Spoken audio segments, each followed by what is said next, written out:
Cricket का माहौल है और क्रिकेट से रिलेटेड क्वेश्चंस के लिए आज सिटी साहब हमारी क्रीज पर हैं को फंसा लिया लेकिन आप छक्के चौके लगा रहे हैं, मोहतात बैटिंग कर रहे हैं। मैंने कोई छक्के चौके नहीं लगाए। अच्छा, ये बना लेगा मीडिया, आप ना लगाएं, आप मोहतात ही खेलें अच्छा, अब ये यहाँ पर ये सवाल हमेशा किया जाता है कि उधर आईपीएल है और हमारे यहाँ पीएसएल है, वो भी अल्लाह अल्लाह करके शुरू हुई और किस तरह से आगे बढ़ी वो हमें आपने सफ़र बताया।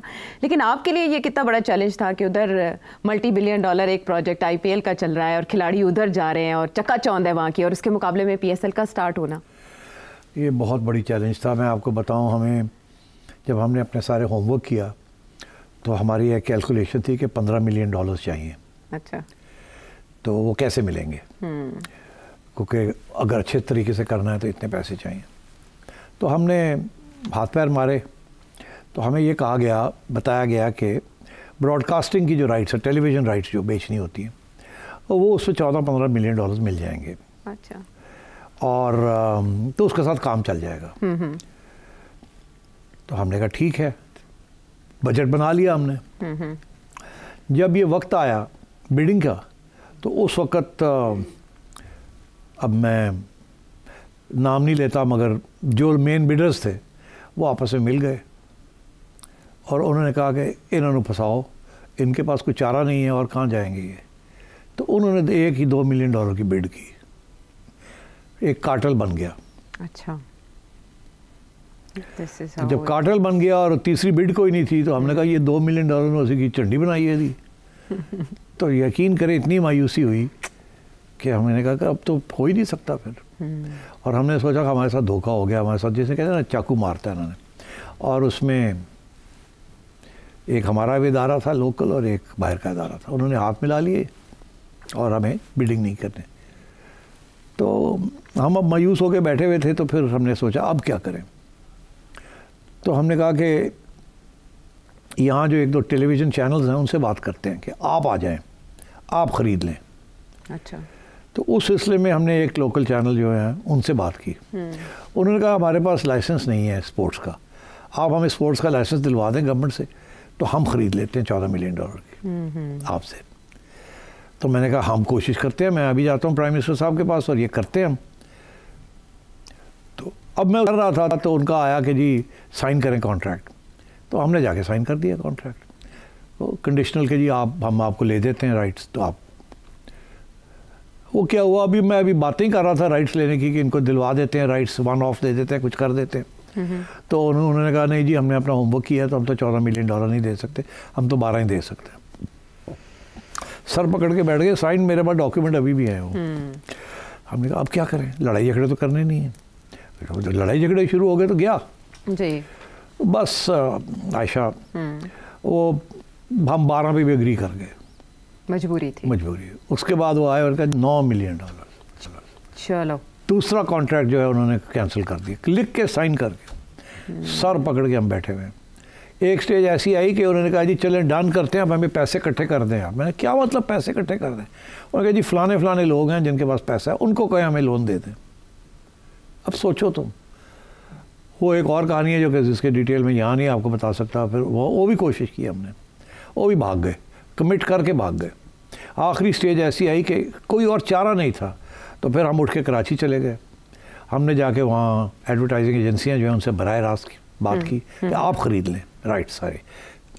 अच्छा, और बाकी प्रोडक्शन हम खुद कर लेंगे।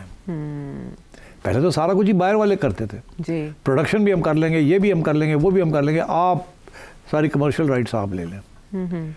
तो उनको कन्विंस किया, वो आ गए। उन्होंने कहा ठीक है, मगर उन्होंने और गिराया। हमने कहा इसी के अंदर हम कर लेते हैं। तो फिर बजट को आधा किया, उस बजट के अंदर हमने कहा हमने काम करना है। उसके बेसिस के ऊपर हमने नया एक फाइनेंशियल मॉडल बनाया। और फिर जब हमने कहा कि 6 टीमें होंगी, वो 6ठी टीम के लिए बिडर ही कोई नहीं था। आप सोचें यहाँ सारे पाकिस्तान में 5 टीमों के लिए बिडिंग हुई और उसमें 6 लोग आए, जिनमें से 4 ने ये 5 टीमें ले लीं। और आप यकीन करें $4 मिलियन भी देने के लिए तैयार नहीं थे टोटल।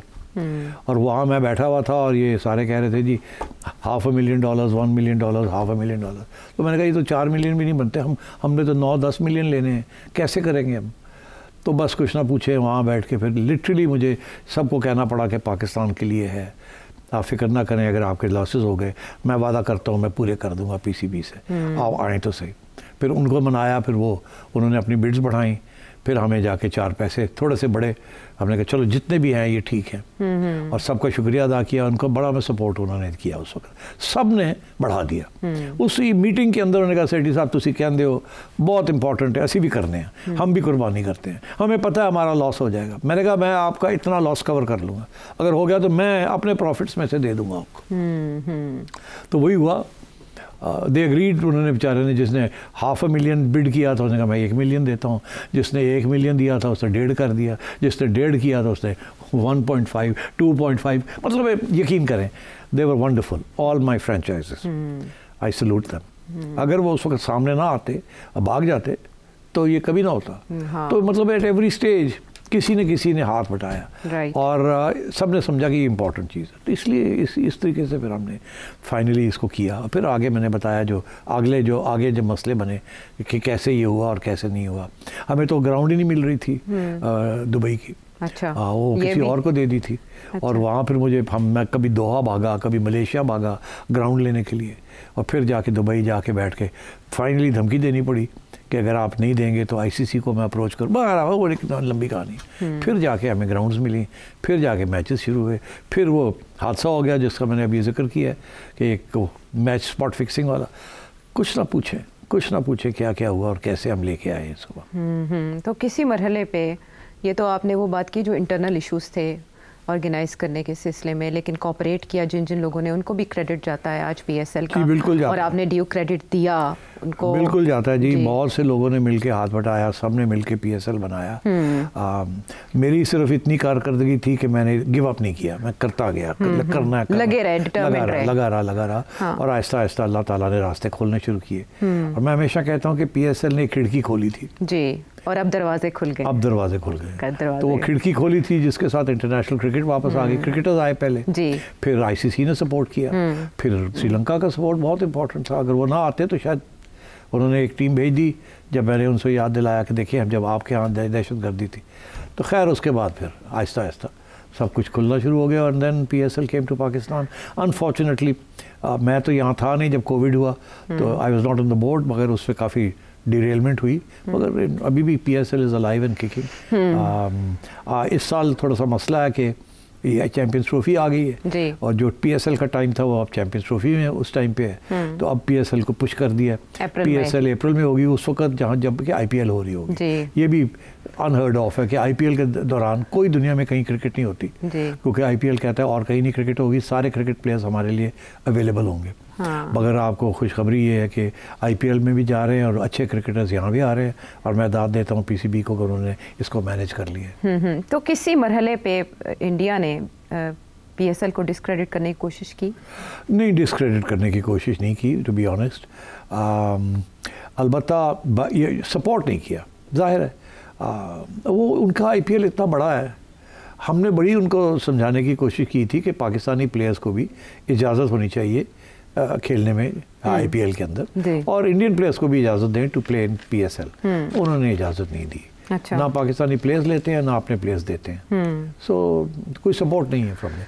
बट कोई एक्टिवली डिस्करेज किया या एक्टिवली कोई कैंपेन की पीएसएल के खिलाफ, नहीं, मुझे नहीं, कोई ऐसी चीज़ नहीं हुई। तो ये जो अभी रिसेंट मैच में हुआ कि लोगों में पाकिस्तान का नाम नहीं चलाया गया, ये इंटेंशनल है अनइंटेंशनल? मैं आपको क्या बताऊँ, ये चीज़ें करते हैं। देखिए अब कोई कौन करता है, कैसे होता है। अब आईसीसी इस वक्त जय शाह साहब के पास है, तो आप सब जगह India is now running the ICC. अच्छा। और ये जो दुबई में किया है, छोटी सी हरकत है कि आप पाकिस्तान का नाम निकाल दिया है और कहते हैं जी गलती हो गई। ये गलती शलती कोई नहीं होती, ये किया जाता है। ये this is small mindedness unfortunately. And इतना बड़ा मुल्क है, इतनी नेशनलिज्म है, इतनी इकॉनमी है, फराख दिली में थोड़ा सा प्रॉब्लम है उनको। तो अब ठीक है, वी हैव टू मैनेज।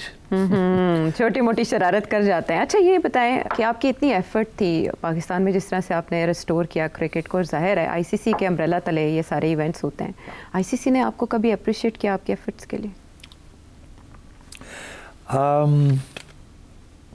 अब आईसीसी ने मुझे दावत दी थी 2017 में कि अगला आईसीसी का प्रेसिडेंट जो है वो आप बन जाए।